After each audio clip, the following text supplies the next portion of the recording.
صلی اللہ محمد۔ اعوذ باللہ من الشیطان الرجیم، بسم اللہ الرحمن الرحیم۔ الحمد للہ رب العالمین بارئ الخلائق اجمعین، ثم الصلاة والسلام علی اشرف الانبیاء والمرسلین وشفیع المذنبین وحبیب الہ العالمین ابی القاسم محمد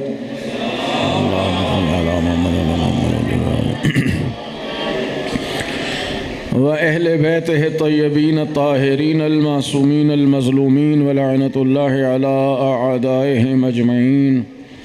أما بعد، فقد قال الله الحكيم، بسم الله الرحمن الرحيم، قد جاءكم من الله نور وكتاب مبين. صلوات بھیجنے محمد انشاءاللہ یہ آیہ مبارکہ جو میں نے آپ کے سامنے پڑھی ہے، قد جاءکم من اللہ نور و کتاب مبین، اسی پہ چند ایام جو میسر آئے ہیں اللہ تعالیٰ کی توفیق سے اسی کے ذیل میں کچھ باتیں ہوں گی. اور آپ ظاہر ہے کہ اب بہت سال، مجھے نہیں یاد کتنے سال ہو گئے، شاہ صاحب کو یاد ہوگا جی، تو طالب علمانہ گفتگو ہوتی ہے. اور ظاہر ہے کہ مقصد میرا، اب میں ذاتی بات کر رہا ہوں، میرا مقصد یہ نہیں ہوتا کہ دو چار باتیں ادھر کی ہوں، دو باتیں ادھر کی ہوں جی، اور آپ کا ٹائم لے لیا جائے. دیکھیے حضرت امام محمد تقی علیہ السلام کی حدیث ہے، امام تقی ہمارے نوم امام، آپ کا ارشاد گرامی ہے کہ من اصغى الى الناطق فعبدہ، جس نے کسی کی بات کو غور سے سنا وہ سننے والا بات کرنے والے کا بندہ بن گیا. امام کا فرمان ہے، یاد رکھیے گا، بہت کام آئے گا، آپ کے پوری زندگی میں کام آئے گا. اصغا کہتے ہیں غور سے سننا، کان لگا کے بات سننا. من اصغا الی ناطق، جو کسی بولنے والے کی بات کو غور سے سنتا ہے، فعبدہ، تو سننے والے نے اس کی غلامی کر لی، وہ اس کا غلام بن گیا، اس کا بندہ بن گیا. ان کان الناطق عن اللہ، اگر بولنے والا اللہ کی طرف سے بول رہا ہے، خدا اور رسول اور اس کے دین اور امامت کی بات کر رہا ہے، تو یہ سننے والا کیا ہوگا؟ عبد اللہ، اس نے بھی اللہ کی بندگی کی.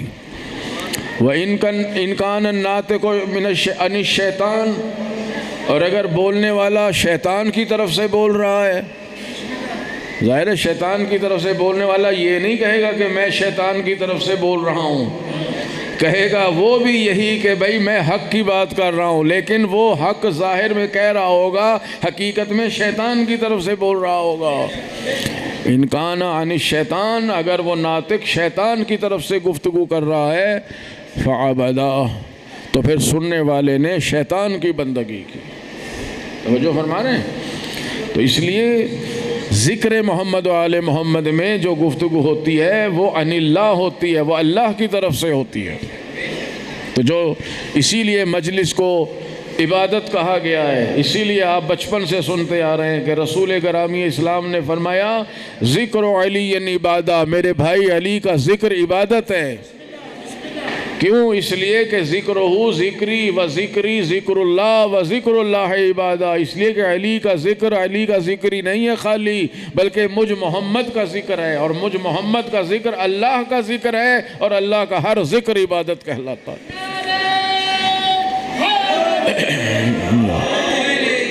لہذا چند ایام جو دیے اللہ تعالیٰ نے، اور اس میں بھی دیکھیں مثلا اگر 1 گھنٹہ گفتگو ہو تو بھائی یہ ہماری ذمہ داری ہے. ناراض تو نہیں ہو رہے میری باتوں سے؟ گھبرا تو نہیں رہے؟ یہ 1 گھنٹہ میں بولوں گا نا، تو مثلا جتنے بھی میرے سامنے بیٹھے مومنین 100 ہیں، 50 ہیں، 20 ہیں، 70 ہیں، یہ 70 گھنٹے شمار ہوں گے. ایک آدمی کا 1 گھنٹہ لے رہا ہوں، اگر 50 آدمی بیٹھے ہیں تو 50 گھنٹے لے رہا ہوں، 100 بیٹھے ہوں تو 100 گھنٹے لے رہا ہوں. تو 10 دن میں اگر روزانہ 100 بندے بھی آئیں تو 1000 گھنٹے کا حساب مجھے اللہ کو دینا ہے. پروردگار نے مجھ سے پوچھنا ہے کہ تو نے میرے بندوں کا اتنا ٹائم لیا، ان کو بتایا کیا، ان کو ملا کیا؟ تو اس لیے گفتگو جو بھی ہے میری کوشش یہی ہوتی ہے، آپ جان ہی گئے ہیں کہ کچھ معلومات میں خصوصاً نوجوانوں کی اور بچوں کی معلومات میں اضافہ ہونا چاہیے۔ قد جاءکم من اللہ نور و کتاب مبین۔ آج پہلی مجلس ہے، پھر انشاءاللہ کل سے پوری گفتگو جو ہے اسی آیت کے ذیل میں ہوگی کہ تمہارے پاس اللہ کی طرف سے ایک نور آیا ہے اور ایک کتاب آئی ہے۔ دو چیزیں آئی ہیں عزیزان محترم، ایک آیا ہے نور، ایک آئی ہے کتاب۔ اور نور کا ذکر پہلے ہے، کتاب کا ذکر بعد میں، کہ پہلے نور آیا ہے پھر کتاب آئی ہے۔ یعنی جب تک کتاب نہیں آئی تھی نور اکیلا تھا، لیکن کتاب کبھی اکیلی نہ آئی نہ رہی۔ تو اس کا مطلب یہ ہے کہ نور کتاب کے بغیر رہ سکتا ہے، مگر کتاب نور کے بغیر نہیں رہ سکتی۔ اور کتاب کے لیے نور کا ہونا ضروری ہے، نور کے لیے کتاب کا ہونا ضروری نہیں۔ اسی لیے پہلے نبی آئے، انہوں نے ذکر نہیں کیا کہ میرے پاس کتاب ہے، مجھے قرآن ملے گا، بلکہ 40 سال تک مکے کے کسی شخص کو، پیغمبر کی بات نہیں کر رہا، مکے کے کسی شخص کو شبہ تک نہیں تھا کہ ان کے اوپر کتاب نازل ہوگی۔ 40 سال نور محمد چمکا، پیغمبر نے اپنا کردار دکھایا ہے، پیغمبر اکرم نے اپنی زندگی سب کے سامنے رکھی ہے۔ قد لبثت فیکم عمرا، قرآن کریم میں سرکار دو عالم کا یہ جملہ موجود ہے کہ لقد لبثت فیکم عمرا، میں نے اپنی لمبی زندگی تمہارے درمیان گزاری ہے۔ 40 سال انسان کی زندگی کا کمال ہوتا ہے۔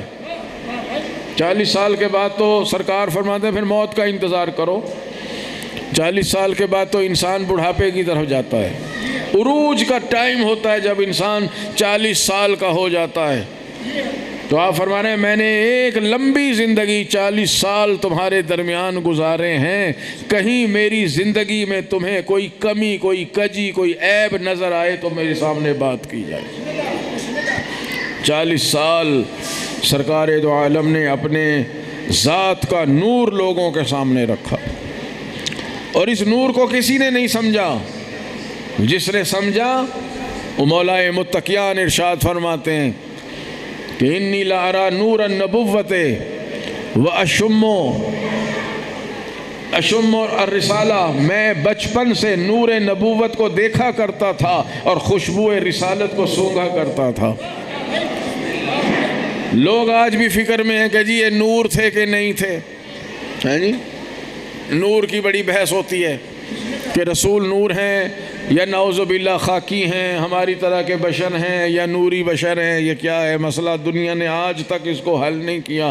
قرآن اس وقت کہہ رہا ہے قد جاءکم من اللہ نور و کتاب مبین، تمہارے پاس ایک نور آیا اور ایک کتاب آئی۔ ظاہر ہے یہ نور پہلے آیا ہے، یہ باتیں یاد رکھنے کی ہیں، پہلی مجلس ہے، پھر انشاءاللہ کل سے گفتگو ہے کہ پہلے نور آیا بعد میں کتاب آئی۔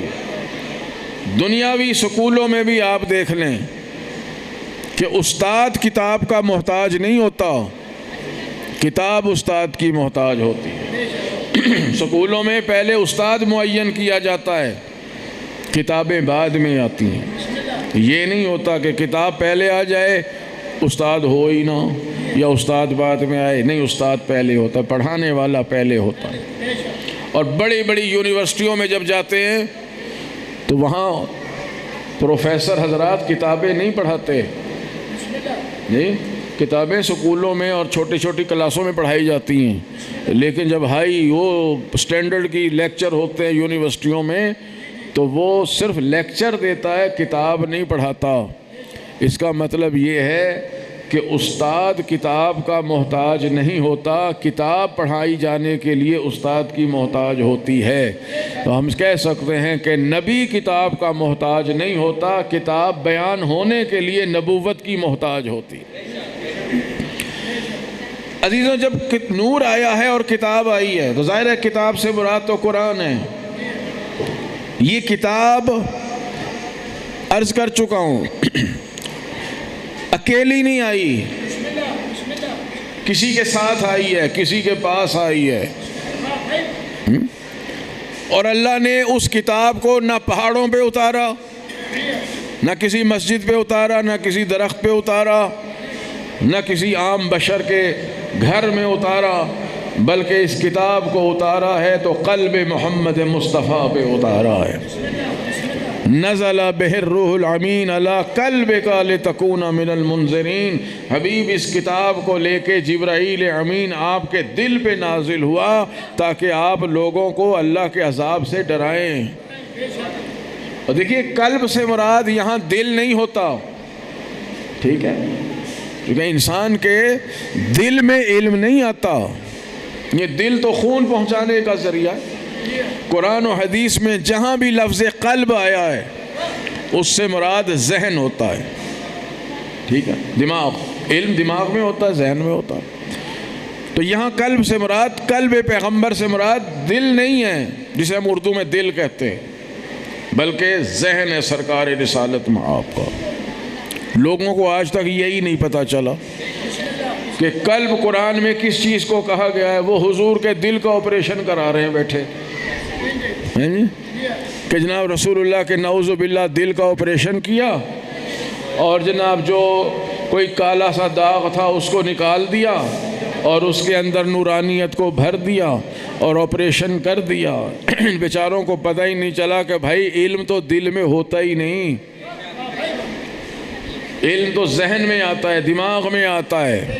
اور جو خدا دل کا یوں آپریشن کرائے کہ بغیر سرجری کے آلات، بغیر دوائیوں کے وہ دل کا آپریشن بھی ہو جائے، دل ٹھیک بھی ہو جائے، بعد میں اس میں نورانیت بھروا رہا ہے خدا، کیا پروردگار ایک معصوم پیغمبر کو خلق نہیں کر سکتا کہ جس کی آپریشن کی ضرورت ہی نہ پڑے؟ اگر دنیا اس بات پہ غور کرے کہ ذات محمد مصطفیٰ کتنی عظیم المرتبت ذات ہے، یہ وہ ذات ہے کہ جس ذات کو اللہ نے قلم بنا کر ہر انسان کی تقدیر کو لوح تقدیر پہ لکھ دیا، اور اسی محمد کو صحیفہ نور بنا کر پورے قرآن کو ذات محمد مصطفیٰ پہ تحریر کر دیا۔ نبی کی ذات ہی قرآن ہوتی ہے، نبی کی ذات ہی کتاب ہوتی ہے۔ حضرت عیسیٰ علیہ السلام دنیا میں آئے، چند گھنٹے کے تھے، ماں کی گود میں بنی اسرائیل کے یہودی کہہ رہے ہیں اے مریم تیرا تو خاندان بڑا نیک خاندان تھا، یہ بچہ کہاں سے لے کے آئی؟ فَأَشَارَتْ إِلَيْهِ، جناب مریم نے بچے کی طرف اشارہ کیا، یعنی کہہ رہی ہیں کہ میرا تو روزہ ہے، یہ بچہ بات کرے گا۔ قالوا کیف نکلم من کان فی المہد صبیا، ہم اس بچے کے ساتھ کیسے بات کریں جو گود کا بچہ ہے، تو بول ہی نہیں سکتا۔ قال انی عبد اللہ، حضرت عیسیٰ فوراً بولے میں اللہ کا بندہ ہوں، آتانی الکتاب، کتاب لے کر آیا ہوں، وجعلنی نبیا، اور اللہ نے مجھے نبی بنایا ہے۔ تو کون سی کتاب ساتھ تھی؟ جی جو کہہ رہے ہیں کہ میں اللہ کی طرف سے کتاب لے کر آیا ہوں، عیسیٰ علیہ السلام کی کتاب ہے انجیل، تو حضرت عیسیٰ کے کون سا ہاتھ میں انجیل تھی؟ نہیں، کتاب لایا ہوں سے مراد یہ ہوتی ہے کہ خود نبی کی ذات ہی اصل کتاب ہوتی ہے، پیغمبر اکرم کا کردار ہی حقیقت میں قرآن ہے۔ اسی لیے جب پوچھا گیا امیر المومنین حضرت علی ابن ابی طالب علیہ السلام سے، بلند آواز سے صلوات پڑھیں، ایک اور صلوات پڑھیں بلند آواز سے،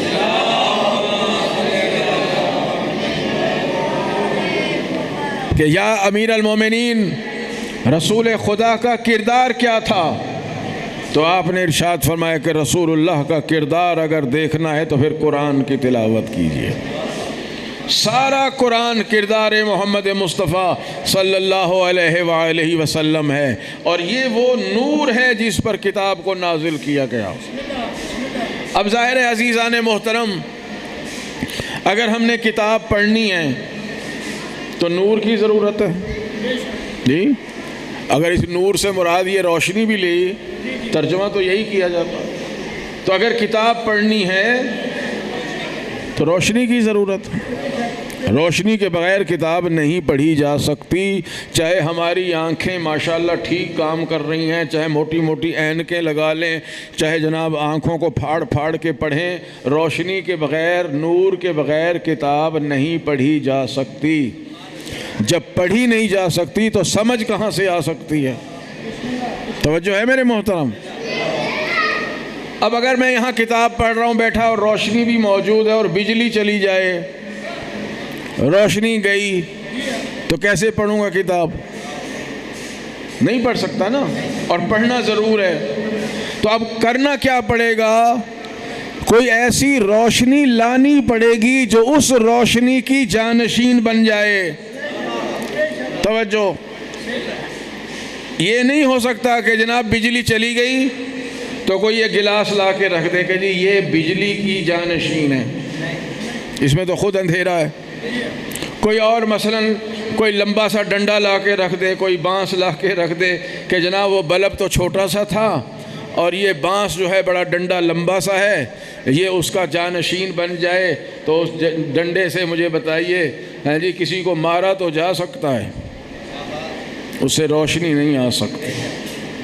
کتاب اگر پڑھنی ہے تو روشنی کی ضرورت ہے، اور اگر بجلی چلی گئی ہے تو پھر اس کے بدلے میں کوئی اور روشنی کا اہتمام کرنا پڑے گا تاکہ یہ کتاب پڑھی جائے۔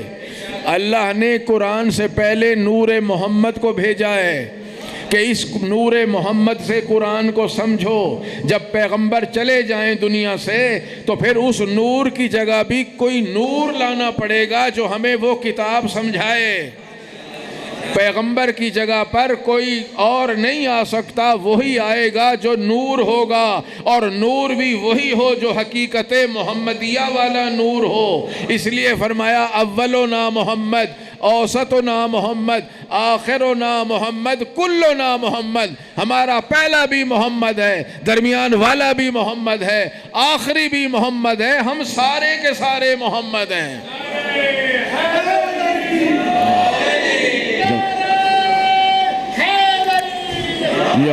جو سارے محمد ہیں تو سارے نور ہیں۔ اسی لیے عزیزان محترم رسول اللہ صلی اللہ علیہ وآلہ وسلم نے جو وحی کے بغیر کلام نہیں فرماتے، آپ نے قرآن کے ساتھ کسی اور کو نہیں چھوڑا، بلکہ فرمایا کہ انی تارک فیکم الثقلین کتاب اللہ وعطرتی اہل بیتی ما ان تمسکتم بہما لن تضلوا بعدی ابدا ولن یفترقا حتی یرد علی الحوض۔ میں تمہارے درمیان دو گراں قدر چیزیں چھوڑ کے جا رہا ہوں، دو وزنی چیزیں چھوڑ کے جا رہا ہوں، ایک میں قرآن ہے اور ایک میری اہل بیت، میری عطرت ہے۔ جب تک ان دونوں کے دامن سے متمسک رہو گے میرے بعد کبھی گمراہ نہیں ہو سکتے، اور قیامت تک، حوض کوثر تک قرآن اور اہل بیت بھی ایک دوسرے سے جدا نہیں ہو سکتا۔ اب عزیزو غور کرنے کی ضرورت ہے، حضور کسے فرما رہے ہیں؟ انی تارکن فیکم الثقلین، میں تم میں ثقلین کو چھوڑ کے جا رہا ہوں۔ تو ظاہر ہے پتہ چلا کہ تم اور ہو، ثقلین اور ہیں۔ تم ثقلین میں شامل نہیں، ثقلین تم میں شامل نہیں۔ اب ظاہر ہے کہ یہ پیغمبر اکرم نے 1400 سال پہلے ان لوگوں کے سامنے ارشاد فرمایا جو رسول کے سامنے بیٹھے ہوئے تھے۔ ہم تک تو یہ بات بعد میں پہنچی ہے نا، اب میں آپ کے سامنے گزارشات کر رہا ہوں، بول رہا ہوں، تو اصل خطاب تو میرا آپ سے ہے۔ کہیں اور بات پہنچے تو وہ بعد میں پہنچے گی، پہلے تو میں نے آپ کو مد نظر رکھ کے گفتگو کرنی ہے۔ رسول اللہ بھی جو گفتگو فرما رہے تھے وہ ان لوگوں کے لیے گفتگو فرما رہے تھے جو اس وقت مسجد نبوی میں موجود تھے زمانہ رسالت میں۔ کیا کہ میں تم میں دو چیزیں چھوڑ کے جا رہا ہوں، تم میں چھوڑ کے جا رہا ہوں، ثقلین کو، دو گراں قدر اور بھاری چیزیں چھوڑ کے جا رہا ہوں کہ اگر تم ان سے تمسک رکھو گے تو تم ہرگز گمراہ نہیں ہو سکتے۔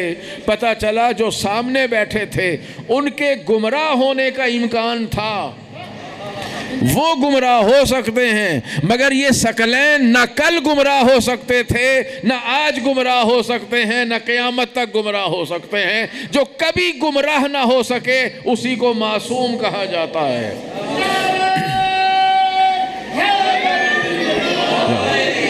جو معصوم ہیں وہ کبھی گمراہ نہیں ہو سکتے۔ لوگ پوچھتے ہیں جی یہ عصمت کا تصور کہاں سے آ گیا ہے جی؟ ہمارے اوپر جو الزام لگائے جاتے ہیں کہ جی یہ دائرہ اسلام سے خارج ہیں۔ کیوں بھائی، ہم نے کیا بگاڑ دیا تمہارا کہ جی اپنے اماموں کو معصوم مانتے ہیں؟ بتائیے، یہ فخر کی بات ہے یا تہمت لگانے کی بات ہے؟ ہر ملت، ہر قوم اپنے لیڈر کو اعلیٰ سے اعلیٰ ثابت کرتی ہے، مگر یہ عجیب قوم ہے مسلمانوں کی کہ اپنے رہبروں میں عیب تلاش کرتی ہے۔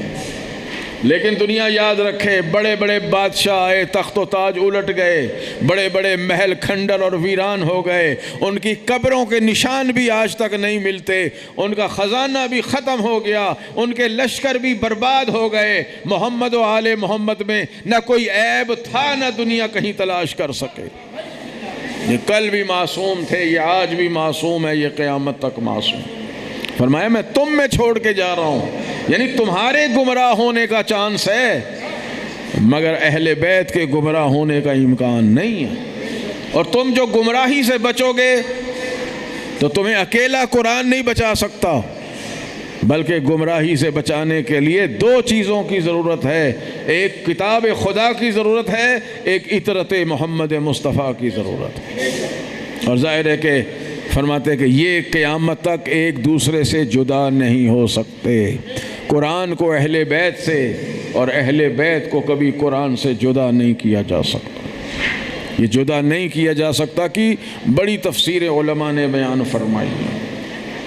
اس کی ایک تفسیر یہ ہے کہ دنیا جو کچھ ظلم قرآن پہ کرے گی وہی ظلم اطرت محمد و آل محمد پہ کرے گی۔ دیکھ لیں آپ کے سامنے اس دنیا نے قرآن کو نیزے پہ اٹھایا، بلکہ نیزوں پہ اٹھایا۔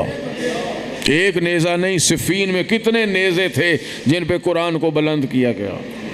آل محمد پر بھی یہی ظلم کیا گیا ہے، آل محمد کے سروں کو بھی نیزوں پہ بلند کیا گیا۔ قرآن کو رکھ کے سامنے تیر مارے گئے۔ بنی امیہ کا ہی حکمران تھا، قرآن سے استخارہ کیا، جیسے یہ چاہتا تھا ویسے استخارہ نہ آیا، اس نے رکھ کے قرآن کو تیر مارنے شروع کر دیے اور کہا جب خدا کے سامنے جانا تو میرا نام لے کے کہہ دینا کہ اس نے ہمیں تیر مارے تھے۔ اہل بیت پر بھی اس امت نے تیر برسائے۔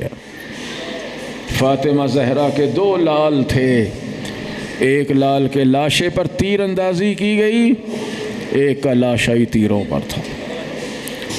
حضور نے جو فرمایا کہ قرآن اور اطرت، قرآن اور اہل بیت کبھی ایک دوسرے سے جدا نہیں ہوں گے، اس کا مطلب یہی ہے کہ جب بھی قرآن پر کوئی مشکل وقت آئے گا تو میرے اہل بیت ہی بچائیں گے، اور جب میرے اہل بیت پہ کوئی اعتراض کرے گا تو قرآن اس کا جواب دے گا۔ بس عزیزو، جب شام کا حاکم مر گیا اور اطلاع مدینے میں آئی تو ولید نے سید الشہداء کو دربار میں بلایا۔ سید الشہداء نے فرمایا کہ میں رات کو نماز کے بعد آؤں گا۔ نماز مغربین سے فارغ ہو کر ولید کے دربار میں گئے۔ ولید نے بتایا کہ انتقال ہو گیا ہے حاکم کا۔ تو ظاہر ہے اسلام کا قاعدہ ہے، آپ نے فرمایا اِنَّ لِلَّهِ وَإِنَّا إِلَيْهِ رَاجِعُونَ۔ اس نے کہا یزید حکمران بن گیا اور آپ سے بیعت کا طلبگار ہے۔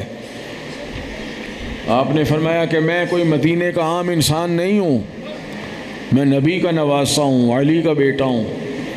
کل تو مسجد میں سب کو بلا، جب سب اپنی اپنی بات کریں گے تو میں بھی اپنی بات کروں گا۔ ولید نے کہا ٹھیک ہے، آپ تشریف لے جائیں۔ مروان وہاں بیٹھا تھا۔ مروان نے کہا ولید، حسین کا یوں جانے نہ دے، ابھی موقع ہے، رات کا وقت ہے، دربار ہے، تنہائی ہے، ان سے بیعت کا مطالبہ کر، اگر یہ بیعت کریں تو ٹھیک، اور اگر بیعت نہ کریں تو ابھی ان کا سر کاٹ کے شام یزید کے پاس بھیج دیا جائے۔ امام نے یہ جملہ سنا تو پلٹ کے فرمایا، یا ابن الزرقاء اتحدثنی بالموت، اے بدکار عورت کے بچے، تو مجھے موت سے ڈراتا ہے؟ اتقتلنی ام ہوا، تو مجھے قتل کرے گا یا یہ مجھے قتل کرے گا؟ اور پھر ولید سے خطاب کر کے فرمایا، نحن اہل بیت النبوہ ومعدن الرسالہ ومحبت الوحی ومختلف الملائکہ وخزان العلم، ہم عام انسان نہیں ہیں، نحن اہل بیت النبوت، ہم تو نبوت کے اہل بیت ہیں، نبوت کے گھر والے ہیں، رسالت کی کان ہے۔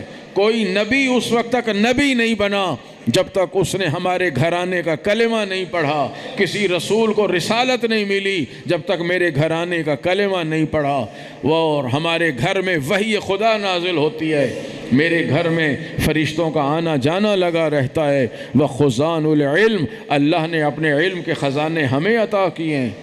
اور یزید رجل فاسق فاجر شارب الخمر معلن بالفسق قاتل نفس المحترمہ، یزید ایسا آدمی ہے جو شراب پیتا ہے، فسق و فجور کرتا ہے، اعلانیہ گناہ کرتا ہے، بے گناہ انسانوں کو قتل کرتا ہے، اور امام نے جو جملہ کل کہنا تھا رات کو ہی فرما دیا کہ مثلی لا یبایع مثلہ، مجھ جیسا اس جیسے کی بیعت نہیں کر سکتا۔ سید الشہداء نے واضح کر دیا، تا صبح قیامت جو میرے راستے پر ہوگا وہ یزید کے راستے پر چلنے والوں کی کبھی بیعت نہیں کر سکتا۔ اور آج دنیا نے دیکھ لیا، حسینیوں نے نہ کل یزیدیت کی بیعت کی تھی، نہ حسینی آج یزیدیت کی بیعت کرتے ہیں، نہ حسینی قیامت تک یزیدیت کی بیعت کر سکتے ہیں۔ بس یہ جملہ جب امام کی بلند آواز سے نکلا تو وہ جو بنی ہاشم کے جوان باہر کھڑے ہوئے تھے وہ سب اندر آ گئے، کیونکہ امام نے فرمایا تھا کہ اگر میری آواز بلند ہو تو اندر آنا۔ اور حضرت عباس آگے ہیں، کہہ رہے ہیں، مولا اس گستاخ کا نام بتا دیں جس نے آپ سے گستاخی کی ہے۔ مولا نے فرمایا، انت بنفسی یا اخی، اے میرے بھائی تو تو میری جان ہے، ہذہ مدینۃ جدی، عباس یہ میرے نانا کا مدینہ ہے، یہ میرا مقتل نہیں ہے، ہمارا مقتل تو کربلا ہے، ہماری منزل تو کربلا ہے۔ اور جوانوں کو لے کے مولا واپس پلٹے کہ عباس اب چلنے کی تیاری کرو، اب یہ شہر رہنے کے قابل نہیں رہا۔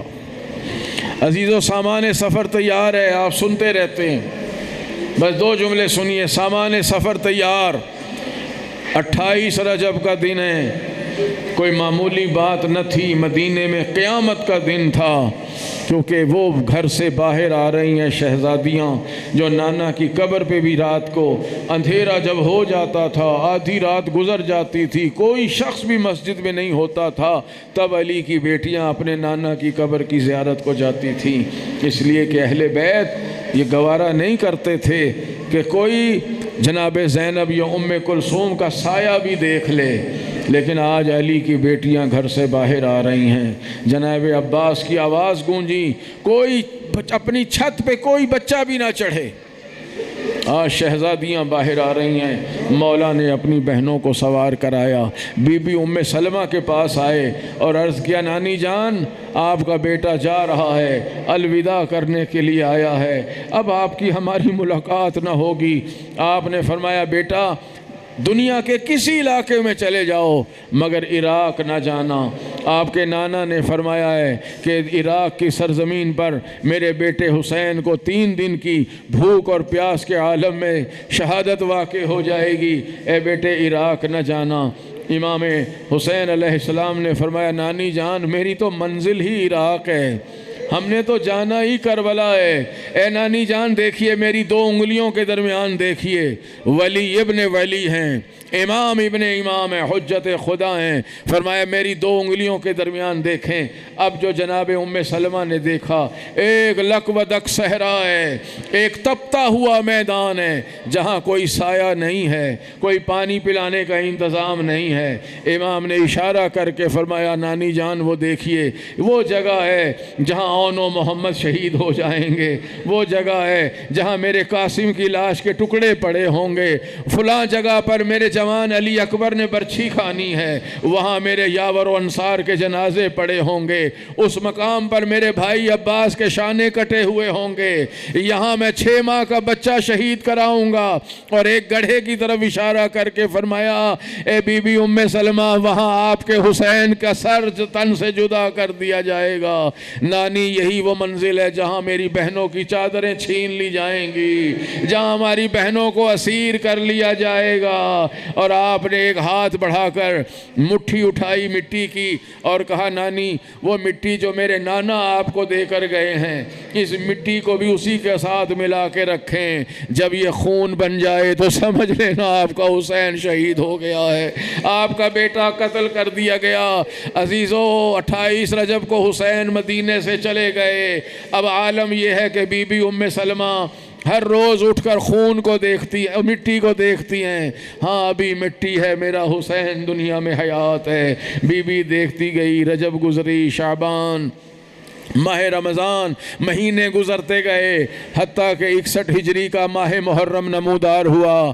9 محرم تک گزر گئے. 10ویں محرم کی صبح بھی مٹی دیکھی، وہ مٹی پڑی ہوئی تھی. عصر کے بعد جناب ام سلمہ کی آنکھ لگ گئی. اب جو خواب میں دیکھا سنی شیعہ سب کتابوں میں موجود ہے. بی بی ام سلمہ نے دیکھا رسول خدا تشریف لائے ہیں، آپ کے سر پہ امامہ نہیں ہے، سر میں خاک ہے، لباس پہ جگہ جگہ خون لگا ہوا ہے. بی بی نے تڑپ کے پوچھا یا رسول اللہ آپ کا یہ عالم کیوں ہے، آپ کے امامے کی جگہ سر میں خاک کیوں ہے، آپ کے بدن اطہر پر خون کیوں لگا ہوا ہے. پیغمبر اکرم نے رو کے فرمایا ام سلمہ تو آرام کر رہی ہے، میں تو کربلا سے آ رہا ہوں، میرے حسین کو شہید کر دیا گیا ہے، کوئی نہ تھا جو میرے بیٹے کا جنازہ اٹھاتا، میں اپنے بیٹے کا جنازہ اٹھا کے ابھی آیا ہوں. بی بی تڑپ کے اٹھی اور جا کے مٹی کو دیکھا، وہ مٹی خون بن چکی تھی. ام سلمہ نے سر پیٹا اور آوازیں بلند کیے بنی ہاشم کی عورتوں قد قتل الحسین بکربلا قد ذبح الحسین بکربلا انا للہ و انا الیہ راجعون رضا بقضائہ و تسلیما لامرہ.